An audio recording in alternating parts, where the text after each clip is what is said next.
Hello citizens of YouTube, DK here with Mr. V Amps. I've got a Technics SL-B35 turntable.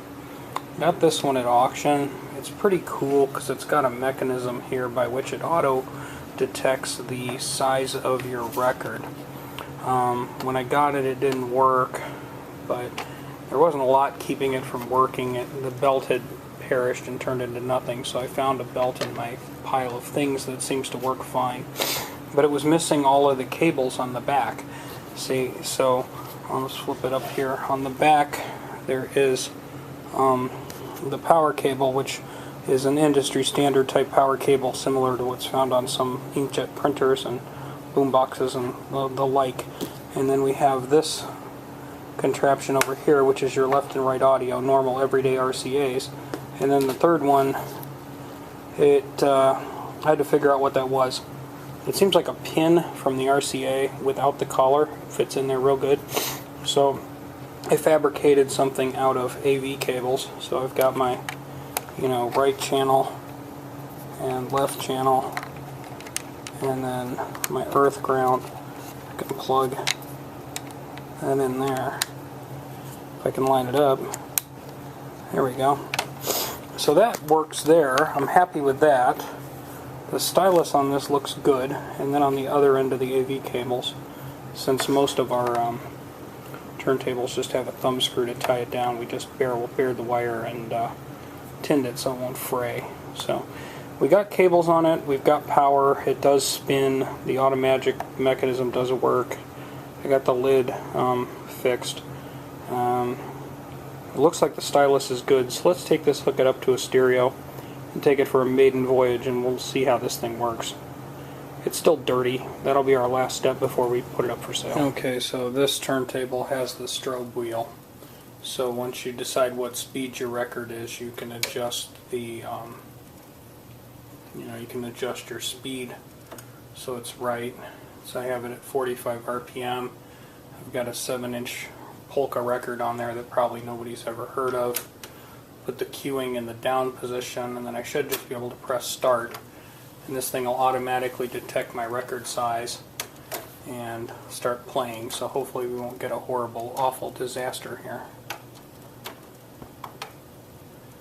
Looks like it's done a good job so far.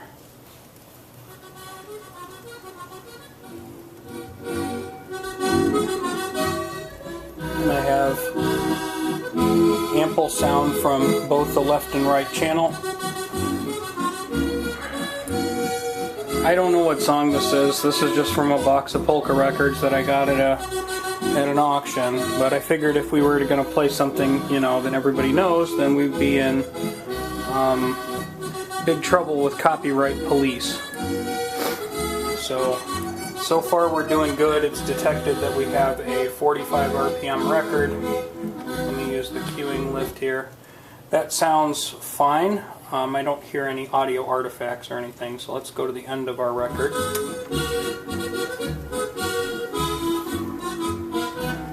This cartridge actually has pretty good bass output. I'm fairly impressed with it.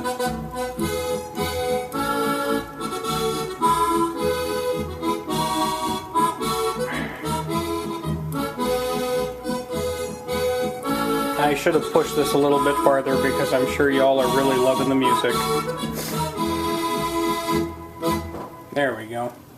So now we'll see if it automatically shuts itself off the way it's supposed to. Hooray!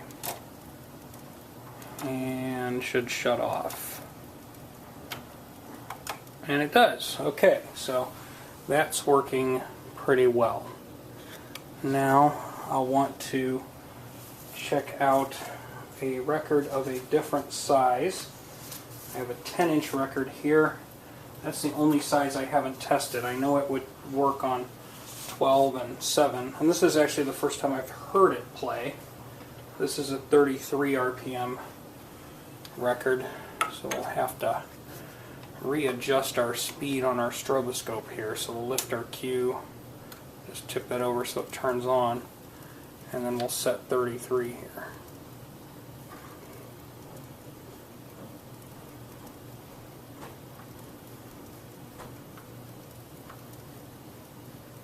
Now that's no good. I don't think this belt is necessarily ideal because I'm having trouble getting the strobe wheel to show me the right speed for... Oddly enough, it shows me the right speed on the 60 hertz. You know what? It's probably this part. I should be reading the top, not the bottom. Never mind. Okay, we should be good. And here we go. 10-inch record. Let's see if it detects that size properly.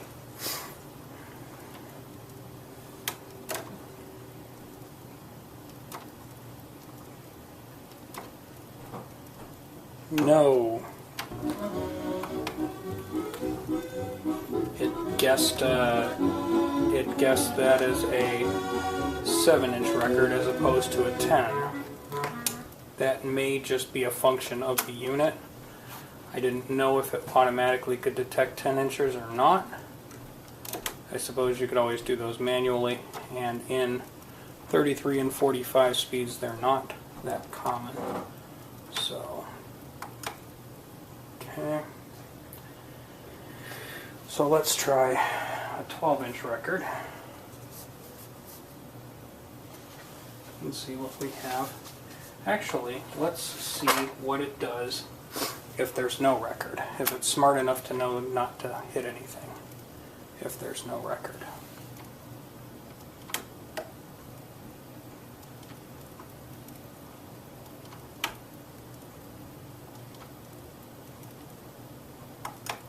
Yes.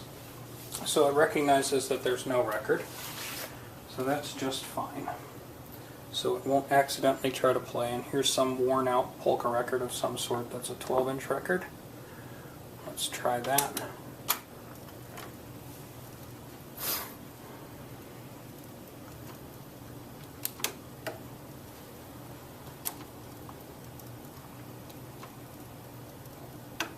There we go. Hooray!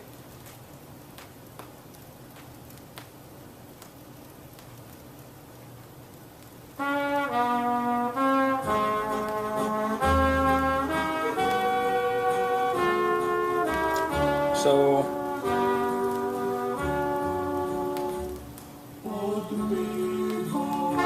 I think it would be wise for me to get a more appropriate belt than I have on here. I have a belt that works okay, but I actually think it's a little on the tight side.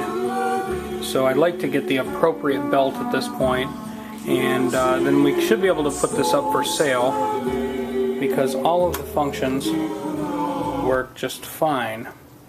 Obviously the arm mech and the movement and stuff puts a little drag on that, so that caused the speed slow down. And also I think that dry belt that I found in my pile of parts is a little tight for it, but it did work to successfully allow us to test the turntable, so I think we're cool. So yeah, this is Technics SL-B35 frequency generator servo automatic turntable system. Woohoo! Well, we fabricated some cables for it, and it should work. So we'll just go get a belt and put that on there. I don't think we need to film that, but that should get us where we need to be. Hope you enjoyed the polka, and have a great day.